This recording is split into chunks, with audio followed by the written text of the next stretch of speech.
नमस्कार दोस्तों, मैं हूं सुबोध और आपका बहुत बहुत स्वागत है आज की इस क्लास में। दोस्तों, हम लोग इस क्लास में पढ़ेंगे विद्यानिवास मिश्र का जो निबंध है मेरे राम का मुकुट भीग रहा है। इस निबंध की एक क्लास पहले आपको करवाई जा चुकी है जिसमें आपको विद्यानिवास मिश्र का थोड़ा सा जीवन वृत्त और इस निबंध के जो बड़े ही महत्वपूर्ण फैक्ट थे, तथ्य थे, उस क्लास में आपको करवाए गए थे। इस क्लास में हम लोग इस निबंध को पूरा पढ़ने वाले हैं, ठीक है ना। तो शुरू करते हैं अपना निबंध। तो निबंध इस तरीके से शुरू होता है कि महीनों से मन बेहद उदास है। उदासी की कोई खास वजह नहीं, कुछ तबीयत ढीली, कुछ आसपास के तनाव और कुछ उनसे टूटने का डर, खुले आकाश के नीचे खुलकर सांस लेने की जगह की कमी। जिस काम में लगकर मुक्ति पाना चाहता हूं उस काम में हजार बाधाएं, कुल ले देकर उदासी के लिए इतनी बड़ी चीज नहीं बनती। फिर भी रात दिन नींद नहीं आती। दिन ऐसे बीतते हैं जैसे भूतों के सपनों कि एक रील पर दूसरी रील चढ़ा दी गई हो और भूतों की आकृतियां और डरावनी हो गई हों। इसलिए कभी कभी तो बड़ी से बड़ी परेशान करने वाली बात हो जाती है और कुछ भी परेशानी नहीं होती। उल्टे ऐसा लगता है कि जो हुआ है वह एक सहज क्रम में हुआ है, न होना ही कुछ अटपटा होता। और कभी कभी बहुत मामूली सी बात भी भयंकर चिंता का कारण बन जाती है। अभी 2-3 रात पहले मेरे एक साथी संगीत का कार्यक्रम सुनने के लिए 9 बजे रात गए। साथ में जाने के लिए मेरे एक चिरंजीवी ने और मेरी एक मेहमान महानगरीय वातावरण में पली कन्या ने अनुमति मांगी। शहरों की आजकल की असुरक्षित स्थिति का ध्यान करके इन दोनों को जाने तो नहीं देना चाहता था, पर लड़कों का मन भी तो रखना होता है। कह दिया 1-1.5 घंटे बाद सुनकर चले आना। रात के 12 बजे लोग नहीं लौटे। कौन कौन लोग नहीं लौटे? जो इनका लड़का है जिसका नाम है चिरंजीवी, और इनके वहाँ एक जो इनकी मेहमान कन्या इनके घर में है इस समय, जो आई है बाहर से, लड़की है जो महानगरीय वातावरण में पली बड़ी है और वो जो है इनके वहाँ मेहमान के तौर पे आई है। वो दोनों लोग संगीत सुनने गए हैं और लेखक ने, निबंधकार ने कहा था कि 1-1.5 घंटे बाद वापस आ जाना, लेकिन 12 बज चुका है, वे दोनों लोग वापस नहीं आए हैं। गृहिणी बहुत उद्विग्न हुई, झल्लाई, साथ में गए मित्र पर नाराज होने के लिए संकल्प बोलने लगी। इतने में जोर की बारिश आ गई। छत पर से बिस्तर समेटकर कमरे में आया, गृहिणी को समझाया बारिश थमेगी, आ जाएंगे। संगीत में मन लग जाता है तो उठने की तबीयत नहीं होती, तुम सो, ऐसे बच्चे नहीं हैं।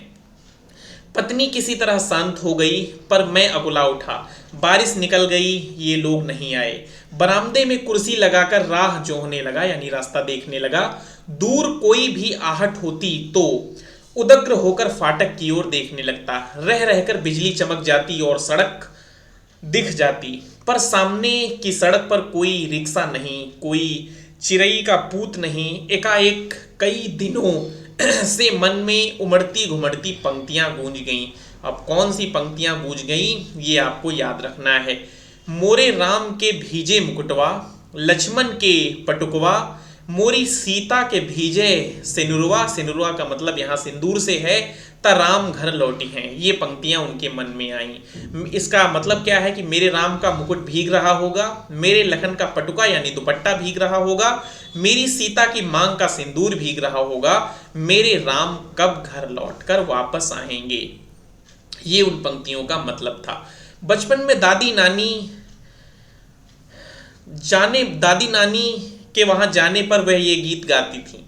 मेरे घर के बाहर जाने पर, विदेश में रहने पर वे यही गीत बिहल होकर गाती और लौटने पर कहती, मेरे लाल को कैसा वनवास मिला। जब मुझे दादी नानी की इस आकुलता पर हंसी भी आती, गीत का स्वर बड़ा मीठा लगता। हाँ, तब उनका दर्द नहीं छूता, पर इस प्रतीक्षा में एकाएक उसका दर्द उस ढलती रात में उभर आया और सोचने लगा कि आने वाली पीढ़ी पिछली पीढ़ी की ममता की पीड़ा नहीं समझ पाती और पिछली पीढ़ी अपनी संतान के संभावित संकट की कल्पना मात्र से उद्विग्न हो जाती है। तो ये जो है लाइन आपके लिए इंपॉर्टेंट हो जाएगी, इसको आप लोग याद रखना। मन में यह प्रतीत ही नहीं होती कि अब संतान समर्थ है, बड़ा से बड़ा संकट झेल लेगी। बार बार मन को समझाने की कोशिश करता कि लड़की दिल्ली विश्वविद्यालय के एक कॉलेज में पढ़ाती है, लड़का संकट बोध की कविताएं लिखता है। तो प्रश्न आपसे इस तरीके से भी पूछा जा सकता है कि लड़का किस तरीके की कविताएं लिखता है। तो आपको याद रखना है लड़का संकट बोध की कविताएं लिखता है, और जो लड़की है जिसका नाम निबंध में कृष्णा है, क्या नाम है, कृष्णा है, वो दिल्ली के एक कॉलेज में पढ़ाती है। यानी दोनों मैच्योर हैं। तो निबंधकार को ये संतुष्टि है कि वे दोनों कुछ ऐसा वैसा उनके संग नहीं होगा, नहीं करेंगे। फिर भी जो है उसके मन में एक विचारों की उहापोह चल रही है कि 1-1.5 घंटे को बोला था और रात को 12 बज गए, इतना लंबा समय हो गया, पर वो लोग क्यों नहीं आए। पर लड़की का ख्याल आते ही दुविधा होती है। गली में जाने कैसे तत्व रहते हैं, लौटते समय कहीं कुछ हो न गया हो, और अपने भीतर अनायास अपराधी होने का भाव जाग जाता है कि मुझे रोकना चाहिए था या कोई व्यवस्था करनी चाहिए थी। निबंधकार सोच रहा है कि मुझे उन्हें जाने नहीं देना चाहिए था, और अगर भेजना ही था तो थोड़ा ठीक ढंग से भेजते, किसी के साथ भेजते या स्वयं चले जाते।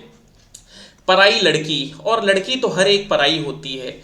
धोबी की मुटरी की तरह घाट पर खुले आकाश में कितने दिन फहराएगी। अंत में उसे गृहिणी बनने जाना ही है। घर आई है, कहीं कुछ हो न जाए, ये लेखक की व्यवस्था है, समस्या है इस समय की। मन फिर घूम गया कौशल्या की ओर। अब लेखक जो है उन लोगों की प्रतीक्षा कर रहा है, और प्रतीक्षा करते करते उसके मस्तिष्क में एक समानांतर घटना चलती है। इसीलिए ये जो है आत्मपरक निबंध की श्रेणी में इस निबंध को रखा गया है। अब उनके मन में जो है ये चीज भी घूम रही है। मन फिर घूम गया कौशल्या की ओर, लाखों करोड़ों कौशल्याओं की ओर। लाखों करोड़ों कौशल्याओं के द्वार मुखरित एक अनाम रूप कौशल्या की ओर।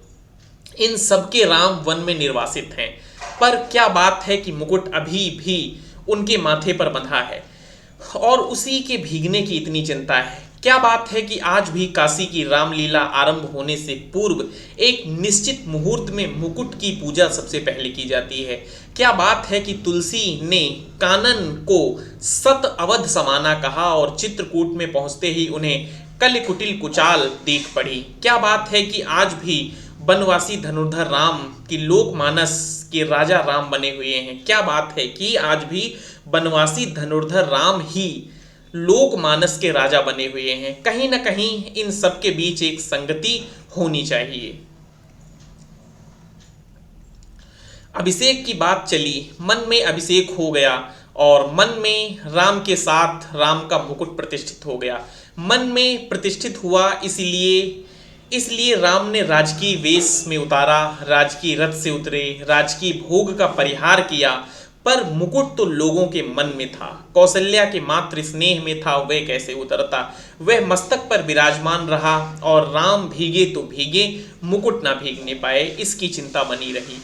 राजा राम के साथ उनके अंगरक्षक लक्ष्मण का कमर बंध यानी दुपट्टा भी जो प्रहरी की जागरूकता का उपलक्षण है, यानी प्रहरी की जागरूकता का प्रतीक है। तो ये भी प्रश्न आपसे पूछा जा सकता है कि जो राम का दुपट्टा है वो किस चीज का प्रतीक निबंधकार ने अपने निबंध में उसे बताया है। तो वो प्रहरी की जागरूकता का प्रतीक है, ना भीगने पाए। अखंड सौभाग्यवती सीता की मांग का सिंदूर न भीगने पाए, सीता भले ही भीग जाएं। राम तो वन से लौट आए, सीता को लक्ष्मण फिर निर्वासित कराए, पर लोकमानस में राम की वन यात्रा भी नहीं रुकी। मुकुट, दुपट्टा, सिंदूर भीगने की आशंका अभी भी साल रही है। कितनी अयोध्याएं बसी उजड़ी, निर्वासित राम की असली राजधानी जंगल का रास्ता अपने कांटों, कुसा, कंकड़ों, पत्थरों की वैसी ताजा चुभन लिए हुए बरकरार है, क्योंकि जिनका आसरा साधारण गंवार आदमी भी लगा सकता है, वे राम तो सदा निर्वासित ही रहेंगे। उनके राजपट को संभालने वाले भरत अयोध्या के समीप रहते हुए भी उनसे अधिक निर्वासित रहेंगे। निर्वासित नहीं बल्कि एक काल कोठरी में बंद जिला वतनी की तरह, काल कोठरी में बंद जिला वतनी की तरह सोचते सोचते लगा कि इस देश की ही नहीं पूरे विश्व की एक कौशल्या है जो हर बारिश में विसूर रही है। विसूरना मतलब सिसकना। मोरे राम के भीजे मुकुटवा, मेरे राम का मुकुट भीग रहा है। मेरी संतान ऐश्वर्य की अधिकारिणी संतान वन में घूम रही है, उनका मुकुट उनका ऐश्वर्य भीग रहा है। मेरे राम कब घर लौटेंगे। मेरे राम के सेवक का दुपट्टा भीग रहा है, पहरुए का कमरबंद भीग रहा है, उनका जागरण भीग रहा है। मेरे राम की सहचारिणी सीता का सिंदूर भीग रहा है, उनका अखंड सौभाग्य भीग रहा है। मैं कैसे धीरज धरूं। मनुष्य की इस सनातन नियति में एकदम आतंकित हो उठा ऐश्वर्य और निर्वासित दोनों साथ साथ चलते हैं। जिसे ऐश्वर्य सौंपा जाने को है उसको निर्वासन पहले से बता है। जिन लोगों के बीच रहता हूँ वे सभी मंगल नाना के नाती हैं, वे मुद मंगल में ही रहना चाहते हैं। मेरे जैसे आदमी को वे निराशावादी समझकर बिरादरी से बाहर रखते हैं। डर लगता है कहीं उड़कर उन्हें भी दुख न लग जाए। पर मैं अशेष मंगल आकांक्षाओं के पीछे झांकती हुई दुर्निर्वार शंकाकुल आंखों में झांकता हूँ तो मंगल का सारा उत्साह फीका पड़ जाता है और बंधनवार न दिखकर बटूरी हुई रस्सी की शक्ल में कुंडली मारी नागिन दिखती है। मंगल घट औंधाई हुई अधफुटी गगरी दिखता है। उत्सव की रोशनी का तामझाम धुओं की गांठ का अंबार दिखता है और मंगल वाद्य डेरा उखाड़ने वाले अंतिम कारबार की उल्लास में बजकर एक बारगी बंद हो जाता है। लागत पूछा जा सकता है कि लागत अवध भयाभो भारी, मानव काल रात अंधियारी। घोर जंतु सम पुर नर नारी, डर डर पह एक निहारी। दरअसल ये चौपाइयां हैं। घर मसान परिजन जनभूता, सुत हित मीत मनोह जमदूता। वागन बिटप बेल कोमलाई, सरित सरोवर देख न जाई। तो इन चौपाइयों को आप लोग याद रखना। कैसे मंगल प्रभात की कल्पना थी और कैसी अंधेरी काल रात्रि आ गई। एक दूसरे को देखने से डर लगता है। घर मसान हो गया है, अपने ही लोग भूत प्रेत बन गए हैं, पेड़ सूख गए हैं, लताएं कुम्हला गई हैं, नदियों और सरोवरों को देखना भी दुसह हो गया है। केवल इसलिए जिसका ऐश्वर्य से अभिषेक हो रहा था वह निर्वासित हो गया है। उत्कर्ष की ओर उन्मुख समष्टि का चैतन्य अपने ही घर से बाहर कर दिया गया। उत्कर्ष की मनुष्य की ऊर्ध्वोन्मुख चेतना की यही कीमत सनातन काल से अदा की जा रही है। इसीलिए जब कीमत अदा कर ही दी गई तो उत्कर्ष कम से कम सुरक्षित रहे, यह चिंता स्वाभाविक हो जाती है। राम भीगे तो भीगे, राम के उत्कर्ष की कल्पना ना भीगे। वह हर बारिश में, हर दुर्दिन में सुरक्षित रहे। नर के रूप में लीला करने वाले नारायण निर्वासन की व्यवस्था झेलें, पर नर रूप में उनकी ईश्वरता का बोध दमकता रहे। पानी की बूंदों की झालर में उसकी दीप्ति छिपने न पाए। उस नारायण की सुख सेज बने अनंत के अवतार लक्ष्मण भले ही भीगते रहे, उनका दुपट्टा, उनका अहिर्निश जागर न भीगे। शेषी नारायण के ऐश्वर्य का गौरव अनंत शेष के जागर संकल्प से सुरक्षित हो सकेगा और इन दोनों का गौरव जगत जननी आद्य शक्ति के अखंड सौभाग्य सीमांत सिंदूर से रक्षित हो सकेगा। उस शक्ति का एक निष्ठ प्रेम पाकर राम का मुकुट, क्योंकि राम का निर्वासन वस्तुतः सीता का दोहरा निर्वासन है। राम तो लौटकर राजा होते हैं, पर रानी होते ही सीता राजा राम द्वारा वन में निर्वासित कर दी जाती हैं। राम के साथ लक्ष्मण हैं, सीता हैं। सीता वन्य पशुओं से घिरी हुई विजन में सोचती हैं, प्रसव की पीड़ा हो रही है, कौन इस वेला में सहारा देगा, कौन प्रसव के समय प्रकाश दिखलाएगा, कौन मुझे संभालेगा, कौन जन्म के गीत गाएगा। कोई गीत नहीं गाता। सीता जंगल की सूखी लकड़ी बीनती हैं, जलाकर अंजोर करती हैं, जुड़वा बच्चों का मुंह निहारती हैं। दूध की तरह अपमान की ज्वाला में चित्त कूद पड़ने के लिए उफनता है और बच्चों की प्यारी और मासूम सूरत देखते ही उस पर पानी के छींटे पड़ जाते हैं। उफान दब जाता है, पर इस निर्वासन में भी सीता का सौभाग्य अखंडित है। वह राम के मुकुट को तब भी प्रमाणित करता है। मुकुटधारी राम को निर्वासन से भी बड़ी व्यथा देता है और एक बार अयोध्या जंगल बन जाती है, स्नेह की रसधार रेत बन जाती है, सब कुछ उलट पलट जाता है। भवभूति के शब्दों में पहचान की बस एक निशानी बची रहती है। दूर ऊंचे खड़े तटस्थ पहाड़, राजमुकुटों में जड़े हीरों की चमक में सैकड़ों शिखर एकदम कठोर तीखे निर्मम। और ये जो है एक भवभूति का श्लोक आया है, इस पे भी आप लोग ध्यान रखें। इसकी जो है पहली लाइन आप लोग पढ़ लें, याद कर लें, ताकि आपसे ये पूछा जाए कि निबंध में ये श्लोक किसका है तो आप बता पाएं कि भवभूत का ये निबंध श्लोक में उद्धृत किया गया है। राम का मुकुट इतना भारी हो उठता है कि राम उस बोझ से करा उठते हैं, और इस वेदना के चीत्कार में सीता के माथे का सिंदूर दमक उठता है। सीता का वर्चस्व और प्रखर उठता है। कुर्सी पर पड़े पड़े यह सब सोचते सोचते 4 बजने को आए हैं। इतने में दरवाजे पर हल्की सी दस्तक पड़ी। चिरंजीवी निचली मंजिल से ऊपर नहीं चढ़े। सहमी हुई कृष्णा मेरी मेहमान लड़की, जो उनकी मेहमान लड़की है, बोली दरवाजा खोलो। यानी वो कितने बजे आए हैं, समय भी आपको याद रखना है। वो लोग 4 बजे आए हैं, और दरवाजा खटखटाया किसने है? कृष्णा ने दरवाजा खटखटाया है। तो ये दोनों बातें आपसे पूछी जा सकती हैं। आंखों में इतनी कातरता कि कुछ कहते नहीं बना, सिर्फ इतना कहा कि तुम लोगों को इसका अंदाजा क्या होगा कि हम कितने परेशान हो रहे थे। भोजन दूध धरा रह गया, किसी ने छुआ नहीं। मुंह ढांप कर सोने का बहाना शुरू हुआ। मैं स्वास्थ्य की सांस लेकर बिस्तर पर पड़ा, पर अर्धचेतन अवस्था में फिर जहां खोया हुआ था वहीं लौट गया। अपने लड़के घर लौट आए, बारिश से नहीं संगीत से भीग कर। मेरी दादी नानी के गीतों के राम, लखन और सीता अभी भी वन में भीग रहे हैं। तेज बारिश में पेड़ की छाया और दुखद हो जाती है। पेड़ की हर पत्ती से टप टप बूंद पड़ने लगती है। तने पर टिके तो उसकी हर नस नस से आप्लावित होकर बारिश पीठ गलाने लगती है। जाने कब से मेरे राम भीग रहे हैं और बादल की मूसलाधार ढरकाए चले जा रहे हैं। बादल हैं कि मूसलाधार बारिश ढरकाए चले जा रहे हैं। इतने में मन में एक चोर धीरे से फुसफुसाता है कि राम तुम्हारे कब हुए, तुम जिनकी बुनाहट पहचान में नहीं आती, जिसके व्यक्तित्व के ताने बाने तार तार होकर अलग हो गए हैं।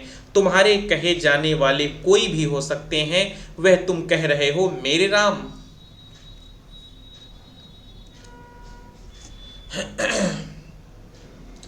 चोर की बात सच लगती है। मन कितना बटा हुआ है। मन चाही अनचाही दोनों तरह की हजारों चीजों में। दूसरे कुछ पतियाएं भी पर अपने ही भीतर प्रतीत नहीं होती। मैं किसी का हूं या कोई मेरा है। पर दूसरी ओर यह भी सोचता हूं, क्या बार बार विचित्र से अनमनेपन में अकारण चिंता किसी के लिए होती है। पर चिंता क्या पराये के लिए होती है? वह क्या कुछ भी अपना नहीं है?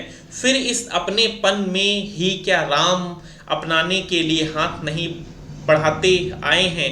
क्या न कुछ होना और न कुछ बनना ही अपनाने की उनकी बढ़ी हुई शर्त नहीं है?